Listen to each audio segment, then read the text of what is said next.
Você governou o maior império do mundo, mudou a religião de milhões de pessoas. Aí você ordena a construção de uma cidade inteira do zero e que depois da sua morte, o seu nome foi arrancado de cada pedra, de cada templo e de cada registro. É como se você não tivesse existido. Isso aconteceu de verdade há mais de 3.000 anos no Egito Antigo. O nome desse personagem é Akhenaton e o que ele fez foi tão radical, tão perigoso que as gerações seguintes preferiram apagar toda a sua memória. Chamaram-no de criminoso, de herege e inimigo dos deuses. Mas e se ele não fosse o vilão da história? Se ele fosse a primeira vítima de um sistema que não tolerava quem ousasse questionar o poder dos sacerdotes? Fique até o final que eu vou te contar um pouco mais dessa história. Mas antes de mergulharmos, inscreve-se no canal, curte e compartilha e seja bem-vindo ao canal Curioso.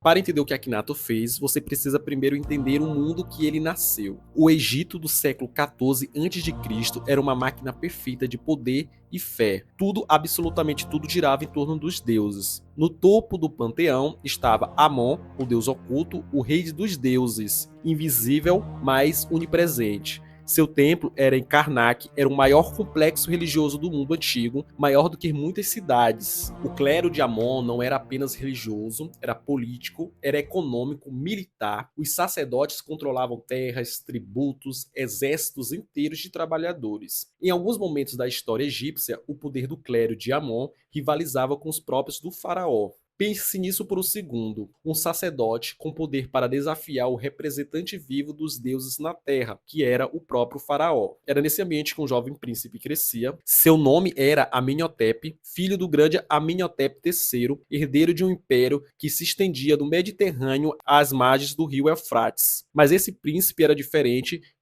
de um jeito que assustava. Quando Amenhotep IV assumiu o trono por volta de 1353 a.C., algo extraordinário aconteceu. No quinto ano do seu reinado, ele tomou uma decisão que sacudiu o mundo antigo. Ele mudou o próprio nome de Amenhotep, que significava Amon está satisfeito, para Akhenaton, aquele que é eficaz para Aton. Aton, o disco solar, um conceito que existia nas margens da teologia egípcia. Não exatamente um deus novo, mas também não um deus com templos, sacerdotes e riquezas acumuladas por séculos. Akhenaton não apenas promoveu Aton, ele declarou que Aton era o único deus verdadeiro. E Amon não existe mais, Osíris esquecidos, Horus irrelevante, toda a complexa, rica e poderosa teologia egípcia, com mais de 2.000 anos, varrida por decreto real. E não para por aí. Akhenaton mandou fechar os templos de Amon, classificou as propriedades do clero, expulsou os sacerdotes dos seus cargos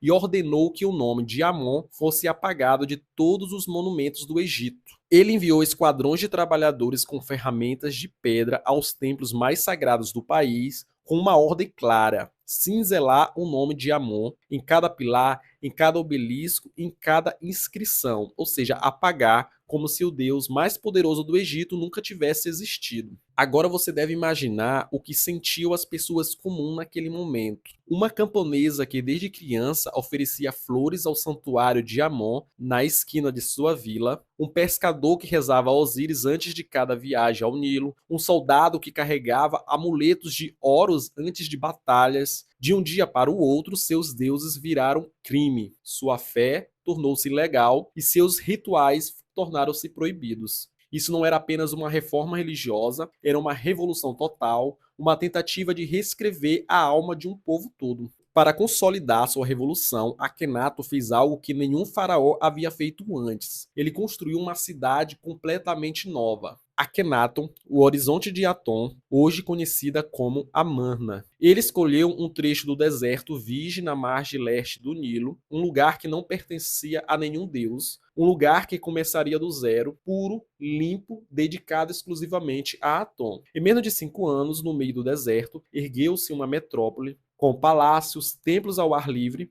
porque Aton era luz e a luz não precisava de telhados. jardins, administração real, armazéns, bairros residenciais. Uma cidade para 20, 30, 20 mil pessoas. É aqui que a arqueologia começa a revelar algo. Pesquisadores que estudaram os esqueletos encontrados nos cemitérios de trabalhadores de Amarna descobriram corpos com sinais claros de trabalhos forçados e extenuantes. Espinhas dorsais deformadas, articulações destruídas, faturas rompidas, trabalhadores que morreram jovens com corpos de velho. A cidade utópica de Aton foi construída sobre o sofrimento dos invisíveis. Mas o que Akhenaton realmente queria com tudo isso? Já aqui os historiadores eles divergem. A teoria mais clara é a do poder político. Ao eliminar o clero de Amon, Akhenaton eliminava um único grupo capaz de desafiar sua autoridade. Era um golpe de Estado disfarçado de revelação divina. Mas há outra teoria, e um pouco mais perturbadora. E se Akhenaton realmente acreditava naquilo? Os textos que sobreviveram, especialmente o grande hino a Aton, um dos documentos mais belos da antiguidade, sugerem um homem genuinamente fascinado pela ideia de um Deus único, universal, que alimenta toda a vida com a luz. Atom vivo que surgistes do horizonte, quando tu te pões no horizonte ocidental, a terra fica nas trevas como se estivesse morta. Há quem veja nessas palavras o embrião do monoteísmo que depois influenciaria o judaísmo, o cristianismo e o islã, e há quem diga que é coincidência. O debate arqueológico continua. O que sabemos com certeza é que aconteceu com o Egito durante o reinado de Akhenaton. Desastre. As cartas de Amarna, placas de argila descobertas no século XIX, com correspondências diplomáticas da época, mostrava vassalos e aliados do Egito suplicando por ajuda militar e econômica, enquanto Akhenaton estava ocupado com seus templos ao sol, o império desmoronava nas fronteiras. A Núbia restava, Canaã sangrava e os hititas avançavam. E dentro do Egito, o povo pagava o preço, sem os rituais de fertilidade, sem as festas dos deuses, sem as bênçãos sagradas para as colheitas. Para quem vivia no campo, a revolução religiosa de Akhenaton era simplesmente a explicação para a fome que chegou. Akhenaton reinou por 17 anos, quando morreu por volta de 1336 a.C., o frágil edifício que construiu começou a ruir imediatamente. Seu sucessor imediato durou poucos meses, depois veio Tutankhamon. Sim, o famoso menino rei do túmulo de ouro. Tutankhamon tinha apenas 9 anos quando assumiu o trono, e um dos seus primeiros atos foi mudar o seu próprio nome, Tutukanton, filho de Aton, para Tutankhamon, uma reverência ao deus que o pai havia tentado apagar. O retorno de Amon estava completo. Os templos foram reabertos, os sacerdotes restaurados ao poder, a cidade de Amarna abandonada, fechada e proibida. Mas o verdadeiro apagamento viria décadas depois, com o faraó Horemheb. Mais tarde, com os faraós Sete I e Ramsés I, veio a condenação da memória. O nome de Akhenaton foi cinzelado das paredes, seu rosto destruído nas estátuas, seus cartuchos reais apagados dos pilones, sua cidade desmontada, pedra por pedra, para reaproveitar o material. Nas listas reais egípcias, os registros oficiais dos faraós que governaram o Egito, o nome de Akhenaton não aparece. Ele foi simplesmente riscado da história. Nos documentos oficiais, depois de Amenhotep III, vinha direto a Horemheb, como se 17 anos de Akhenaton jamais tivesse acontecido. Mas o deserto guarda segredos que os humanos não conseguem apagar completamente. Em 1887, uma camponesa egípcia, escavando perto de Tel El Amarna, tropeçou em algo estranho, centenas de placas de argila, com escritas em cuneiforme, a língua diplomática da época, gravada há mais de 3.000 anos. Eram cartas de Amarna, a correspondência diplomática do próprio reinado de Akhenaton. Com elas, a história mudou. Pela primeira vez, arqueólogos e historiadores tinham evidências concretas de que aquele faraó apagado havia existido, de que seu reinado havia sido real, controverso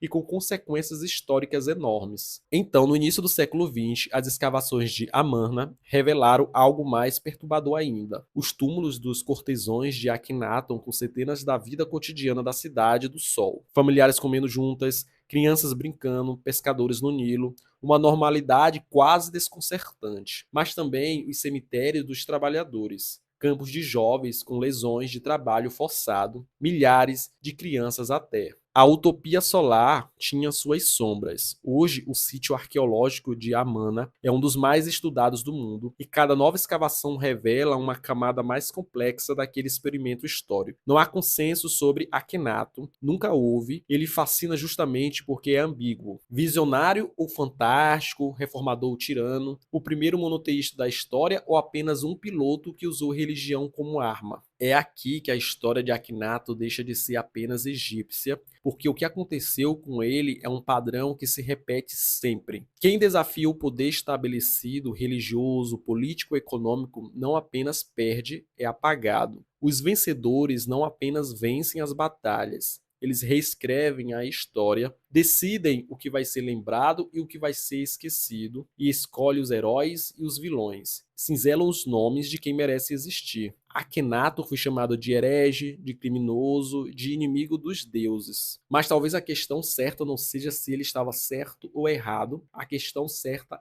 é: quantas histórias foram apagadas que nunca teremos como recuperar? Quantos nomes cinzelados de pedras que o deserto engoliu? Quantas revoluções fracassadas? Quantas visões de mundos destruídas? O Egito tentou apagar Akhenaton e quase conseguiu. Mas uma camponesa tropeçou em placas de argila e 3.000 anos depois, aqui estamos falando sobre ele. Talvez a história não possa ser completamente apagada, talvez ela apenas espere. Se esse vídeo fez você pensar de forma diferente sobre os chamados da história oficial, deixa o like. Isso ajuda muito o canal a continuar trazendo esse tipo de conteúdo. Me conta nos comentários. Você acha que Akhenaton era um visionário ou um tirano? Ou as duas coisas ao mesmo tempo?